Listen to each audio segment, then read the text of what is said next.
Tafaragadamu. Last week, the Hararis from across the world came together for their annual Harari Day. What is the Harari diaspora like? Sheikh Salahadin Wazir joins me for that conversation, as well as the new project he has in mind. A very warm welcome to the program, Sheikh Salahadin Wazir. Thank you very much to Tafaragadamu virtually again, connected to you and fellow Ethiopians around the world, including in Ethiopia. So for the 26th time, you had the Harari International Day. Is that correct? You were there, right? Yes. The Bismillah, Alhamdulillah, Assalatu Wassalamu ala Rasulillah, sallallahu alayhi wasallam. The 26th annual sports and cultural festivity took place in the ancient city of Harari. This is for the 26th time.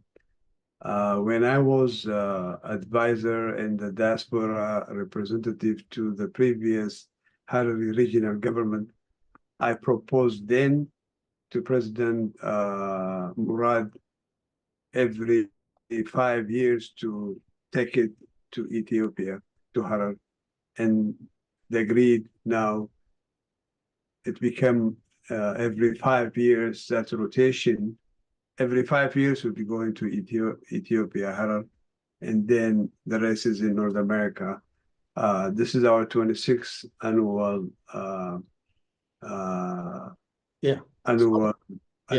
celebration. So for the 26th time, you have organized this event primarily in Harari, in the city, right? Yeah, this time is in the ancient city of Harari. It took place for the 26th time, almost for a week-long activities, sport, cultural activities. The Harari government primarily sponsored it for this year. Like every 5 years, the Harari government take a responsibility in terms of host and inviting all the Hararis from around the world, and they responded accordingly. And so what did you focus on besides meeting together, socializing, organizing cultural events, and so on and so forth? What else did you do? What was the primary concern for the Harari people as they celebrated this day just last week? The whole idea is not only celebrating and having good time, it is to reflect back and connect back to the family, to the friend, and doing a lot of networking in terms of there are some who volunteer and brought a very good services, like Brother Dr. Jamal from Australia. He brought in mobile machinery for free dialysis, about 20 people on daily basis. And then previously he also brought it in services to provide eye surgeries. He's an eye surgeon. And he's a very good role model for the Harari communities in Ethiopia and around the world. And my organization also participating in coming up a new proposal to build a museum and a statue, the names of the Sahaba in Harari. Harari is one of the 4th holy city, and it's important to get that recognition globally to the global Muslim communities. The contribution of Habasha in general was quite a lot. Many Hararis live outside of the walled city of Harari than they do within the walled city of Harari, correct? Well, you have to look in generation expansion. The population is not the same as it used to. It's increasing. So it is very normal to expand beyond the walled city, all the way to Shankor and beyond. Harari is growing. So Dredawa, so Addis Ababa. So Dredawa is not the same. Dredawa used to stop in Sabian. Now it's going beyond Sabian, going to Malkajevdu, connect to the city. The same thing in Addis, connect to Dukam, and Kaliti become part of the city of Addis Ababa. The same thing goes Harari. That's correct, but I'm talking about the Harari population. The Hararis are all over the world, right? all over Ethiopia, Yes, because of primarily of trade, yes, and commerce, and so on, right? There are a yes, lot yes. more Hararis. There are a lot more Hararis living outside of the walled city of Harar than within the walled city of Harar. Does that? Well, well, My question is, I guess, what does it feel to be a minority? well, minority, you know, it is what it is. The population at one point used to be very high, but due to many factors, it's kind of decreased. But it is not the number, it is the quality. The Hararis, wherever they are, whether the number are big or small, they are very active. They are very, very decisive. They are well connected to the surrounding of their people, whether it is in Ethiopia or others. They are very influential. Wherever they go, they are very, very influential and good people. Is that one way of addressing the issues that you face within Harar? In other words, Influential to in make terms of leadership, the Harari is always in the front line in leading many communities. They are very scholar, religiously speaking. Many imams produce in Harar and going, traveling and educating others. Trade, they are trade. They used to go all the way to India, to Yemen, to Saudi, to many parts of the world before even the whole population of Ethiopia started trading. Harar was in the front line in trading with the global communities, and as a result, brought so many cultures back to Harar. For example, there is a cloth called Jidawi that is originated from Jeddah, from Saudi. There is a dress code for the sisters called Bombay. It is came from India. So it shows you the ancient city of Harar and the current generation as well are very open-minded and a very trade oriented and travel now all the way to China. Right. Before Haji Ture is one example. Before no Ethiopian, I can say, used to do trade in China. Haji Ture was a front line in making trade with the Chinese. Before even the other African opened their eyes. Right. The Hararis led that trade as well, as an example. The fact that you are a very small population, has that made you a lot more creative, more accommodating, more flexible, and so has that made you so? Yeah, it is. It has its own advantage by being size-wise, little small, to organize, to mingle, to plan, to execute. We are like one family. All we know by first name, by last name. Our children know each other. Our neighbors know each other. Even that is a tradition and the norm when we are actually out of Harar. In Addis, the same thing. In Dorado, the same thing.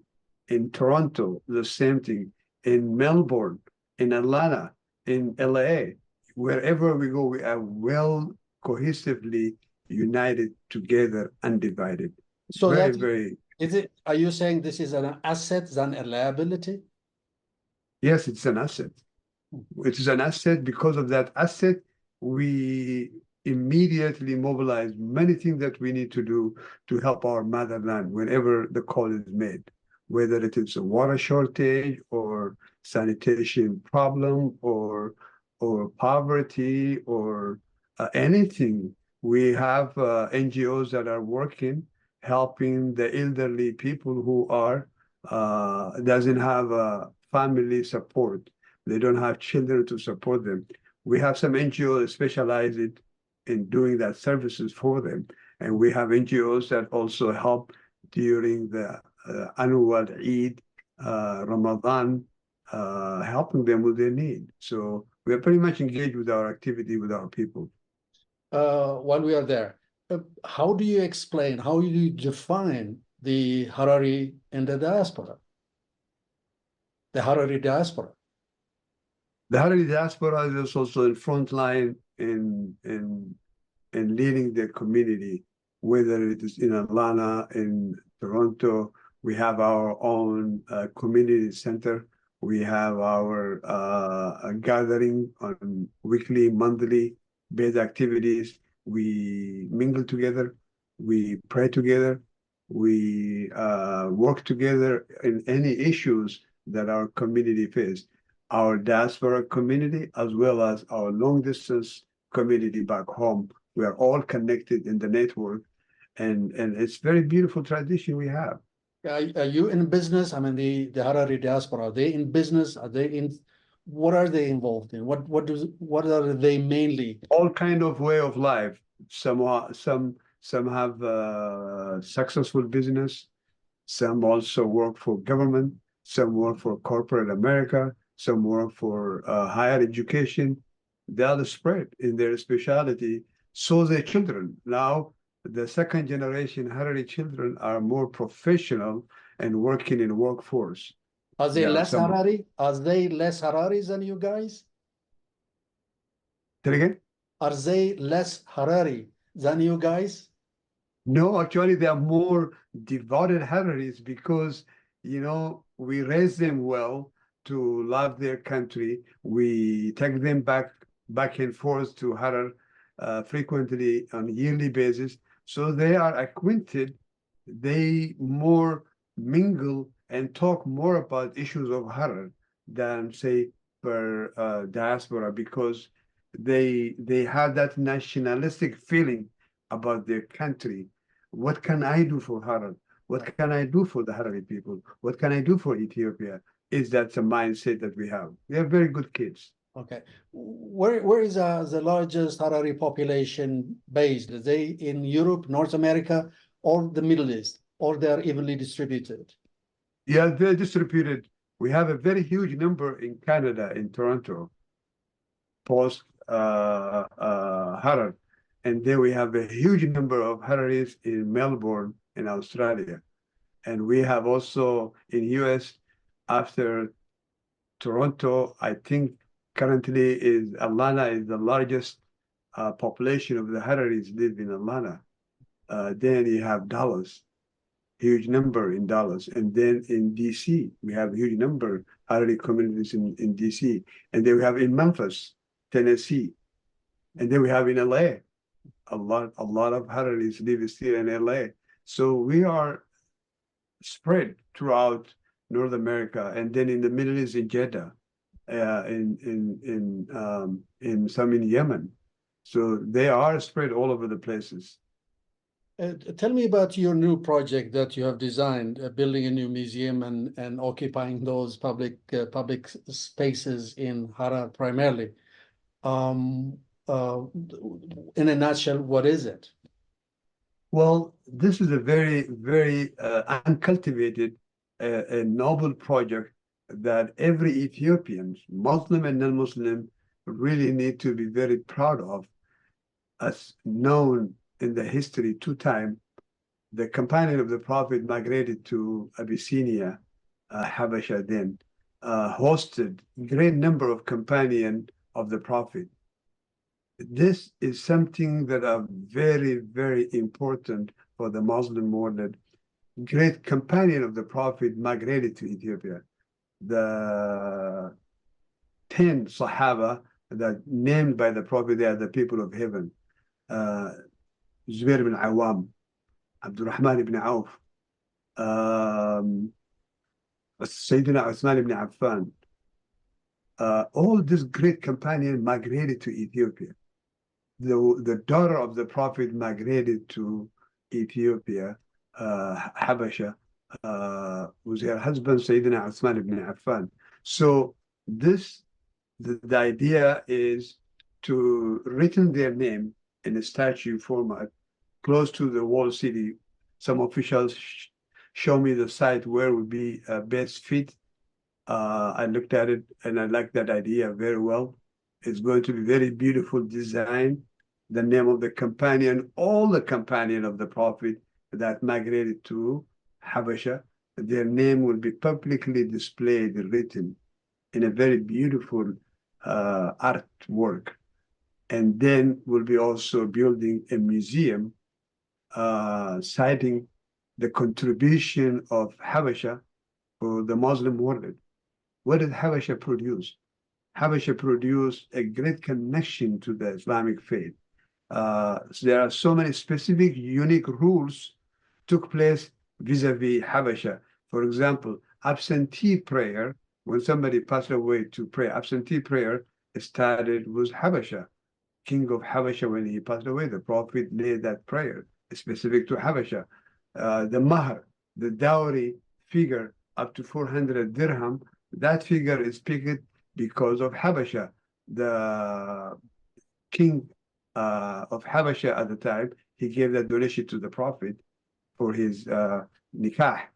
The Ayman breastfed the Prophet. Ayman breastfed the Prophet. Bilal, the first black Abyssinian, become appointed by the Prophet to the higher office and become the muaddin of the Prophet. So there are millions of Muslims know Bilal. Hospitals are named under him. In the Muslim countries, a street is named in his name in many countries. We need to have similar thing, awareness in Ethiopia.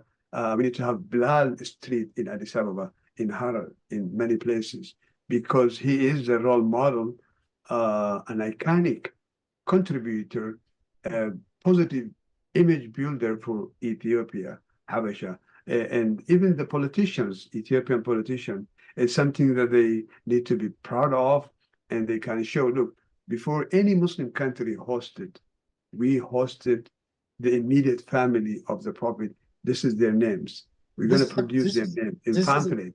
This is a very well-known story, is it not? It is well-known stories, but to some point, to some of fellow Ethiopians are sort of unknown. So we need to educate the mass Ethiopian public, particularly those who are non-Muslims. They need to know what are the names of those great companions that migrated to Habasha. There are those who also born in Habasha. So they are, in a sense, they are Habasha citizens, right, who migrated. There are those who died there, was buried in Wikro, in Tigray region. So it is something really a very important part of Islamic faith and cultural history for Habasha in general. And it's something we need to magnify well and educate the public as well. Why don't you build on the museums that are already there in Harar? Why is it necessary to build a new one? Well, don't mix it up. There is one private museum that are built there, yes. This is and the building was donated or partly donated to this private museum. Still it still is run by the government, is it not? Yeah.